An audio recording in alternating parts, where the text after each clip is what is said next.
Yo, what's going on, guys? Crispy Flakes here. Welcome to Extra Crispy. For today's video, wait, before we get into this, man, I gotta say straight, guys, I'm in such a good mood. Like, for breakfast, I just made the most delicious breakfast burrito, man. Give me your best breakfast burrito recipe in the comment section below so I can cook it tomorrow, man. It was so good, man. It was so good, man. Okay, we got Colin, Cowherd, top 10 duos in the NBA right now. Keyword right now. Keywords? Right.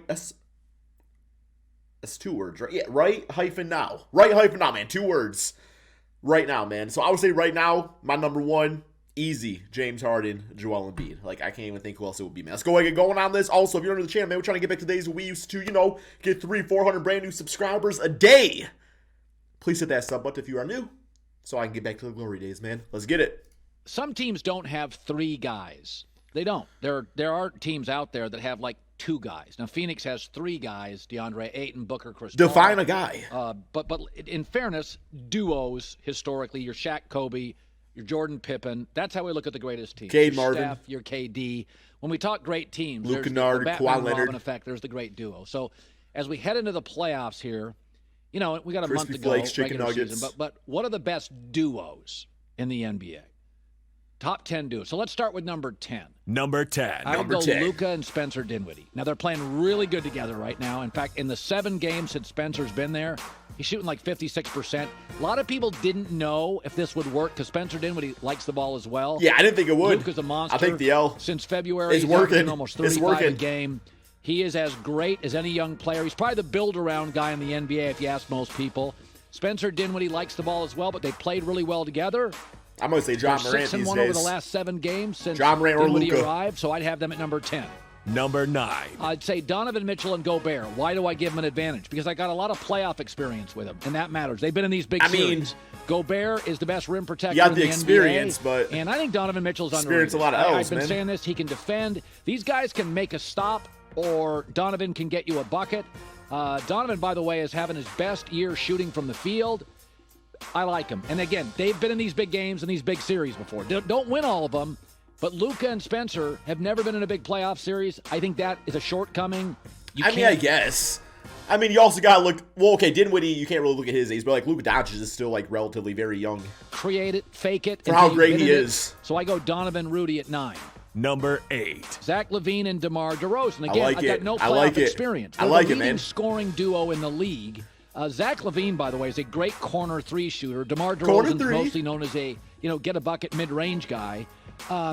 Again, no playoff experience. I will put No them LeBron ahead of days. Donovan and Rudy because they're both offensive players. Both guys could drop 32. No different in a than playoff Utah's game, experience. and Like you wouldn't DeMar's be got the shocked. experience. So there you go. I'd put them at 8. Number 7. Jimmy Number Butler and 7. Bam Adebayo. Okay, they got final experience and playoff experience. They're both very good defensively. Bam's a great defensive player, a lot of length. So they're going to give you the got a defensive end damn stuff triple that Zach duo and with, DeMar maybe Hero. won't be as high end. I get playoff experience. The knock is offensively. People looking good too. I never looked at Bam as a get-a-bucket guy, and Jimmy's a greater athlete and defender than he is a pure scorer. So I would put them at 7. Number 6. Now this will seem low, but LeBron and Anthony Davis. See, I don't know why he said Bam's not like a get a bucket type of guy. Cause I don't know, man. Like, to me, Bam could kind of play in an offense like how Giannis plays in the offense for the Milwaukee Bucks, but he chooses to run with that center position. 6. They're just But not healthy. I think you give him the ball, he'll get you If a they were bucket. healthy, I'd probably put them at 1. There's an argument to be made there. 1. They're not. LeBron is also having to take over the scoring. In the next 13 games, 10 on the road, LeBron's going to have to be a monster offensively because Westbrook's imploding and Anthony Davis isn't there. So LeBron's going to have to do what he did Saturday night a lot. And I'm sorry, in year 18 or 19, it's going to wear him down. I'd put them at 6. Number Fair. 5. Jason Tatum, Jaylen Brown. I do feel like there's a ceiling to this. Tatum's a remarkable scorer. Great one-on-one guy, great scorer. I've seen it before. I do feel like there's a ceiling here. Their ceiling is amazing, but that's the thing. When the ceiling of Tatum and Brown, like, it is ridiculously high. Like, it's nice, but it's not ever been about those guys. It's about like what they can do, but also the pieces around them. And I feel like it's just like getting figured out now in chemistry and everything. But I don't know. I don't think Tatum and Brown have ever really been bad or nothing like that. Both are willing defenders. Jaylen Brown, the better defender. And Jalen, by the way, is averaging for the second straight year 23 a game. So they went and got him at Cal. He was hyper athletic. They bring him in. He's developed into a nice all-star level player. I think there's a little more of a ceiling here than others would subscribe to, but I'd have them. See, I want to know, like, what does he mean by Number ceiling? 4. What does he mean Giannis exactly? and Like, Chris what they can Middleton. win? Now, many of you think that's underrated, and Middleton's having a very good year shooting, and Giannis is all-star. amazing. But again, I've seen Middleton in big spots evaporate, and he had. But that's the thing you said right now. You said right now. Like, why are we talking about what Middleton has done in the past when last year he got a damn championship and this year's an all-star again? Like, I don't. That's not right. That's not right. He had some bad playoff games, But that's in the he is averaging past. 42% from the floor on three-pointers this year, know which what is he- the best he's done in his career. So right now you would say the top duo. And again, Giannis is Giannis. But Middleton's a guy, and I'll be honest about this, I don't trust him in big spots. He's a very good player. He was a throw-in proven in a himself. Pistons trade years ago and barely made the column. Nobody talked about him. I still have my doubts about him, but I put them at What are your doubts? What are your doubts? What has Middleton not done? 4. Number 3. Chris Paul, Devin Booker. The only knock is Chris is not going to shoot threes, and Chris is older, and Chris can get banged up. I've seen him in playoff Chris Paul series don't shoot threes more no than more? once get banged up. He's a very intense player. Again, they could be won depending on the weekend or the night or the matchup. Booker's a tremendous go-to number 2 scorer, wing scorer. One of 3 players in the league averaging 25-plus last 4 years. So we're talking inches, not feet here. They do have playoff experience last year. I worry about Chris Paul's health. That's why I dock him a spot. Number 2. So, Colin, then why do you put Curry and Thompson Curry and Clay? at number 2? Because I think Yeah, Kawhi Curry Paul is the George best number ball 1. handler in the world, the best three-point shooter in the world, and can take over a series and is create a matchup problem for a lot of teams. Klay Thompson is not Klay Thompson of years ago. Kawhi He's Paul rounding George? into form. I think he can get there. And Durant, he is a Kyrie. very plus No, defender. no, what I Again, said. get tons of Embiid and playoff James. experience.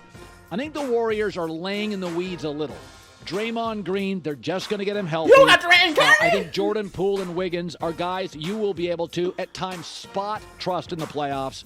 But I'm betting what I've seen before, and I think three-point shots, playoff experience, Thompson's defense, I'll put them 2. Okay. Number 1. I think it's Joel Embiid and James Harden. I know Pretty you think damn I'm out of good. my mind, but I don't. I think it's the best get-a-bucket center in the league in Embiid, and I think because Harden doesn't have I mean, Jokic offensively is just as dominant. He can also get you a bucket with like his passing and stuff. But, I mean, little differences. But I'm just saying. to dominate the ball as much saying. with this team, he will be I don't know the effective in the phrase- playoffs. phrase, He's not get a as, bucket quite guy, as ball-centric exactly. as he Yeah, I had to don't be know in what it means Houston exactly. or at times in Brooklyn because Kyrie wasn't available. So, in fact, I think the biggest problem for Philadelphia right now is figuring out how to work in Tobias Harris to this trade. But if you're asking me, I Make need him a PJ bucket in a Tucker. minute left. Put him in the corner. I think this is the best duo in the league. I think that's the best duo in the NBA. It's crazy to me that he doesn't have Durant and Kyrie listed because I don't know, because it seems like he's like putting a pass stipulation on some of the rankings, but not some of the other ones. So I don't really know. Like once again, like when healthy. But I guess if Kyrie ain't playing every single game and stuff like that, then I guess that's what he means probably by that.